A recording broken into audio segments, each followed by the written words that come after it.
Nouvelle manifestation étudiante contre le projet de loi travail. À l'occasion de sa présentation en Conseil des ministres, les jeunes sont appelés par leurs organisations à battre le pavé avant la grande journée de mobilisation avec les salariés le 31 mars. Selon un sondage Via Voice pour Libération, 58% des Français restent opposés au projet amendé par le gouvernement qui veut faciliter les licenciements économiques. C'est le 3e jour de deuil national en Belgique. La place de la Bourse au cœur de Bruxelles est transformée en mémorial pour rendre hommage aux 31 morts et 300 blessés, dont 61 en soins intensifs, des attentats de mardi, les plus meurtriers de l'histoire du pays. Le HCR se retire en partie des hotspots de Grèce.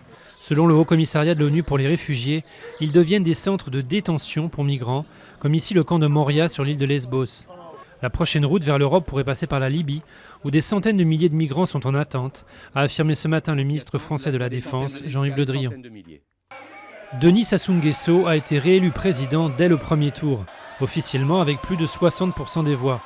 Mais l'opposition conteste le résultat et dénonce une fraude massive de la part de celui qui cumule déjà 32 ans à la tête du Congo-Brazzaville. Pour sa dernière année de mandat, Barack Obama se transforme de plus en plus en showman. Après avoir participé à un rap freestyle à la Maison-Blanche, après avoir fait des sketchs avec un humoriste cubain très populaire, le président américain a dansé cette nuit le tango au cours de sa visite à Buenos Aires.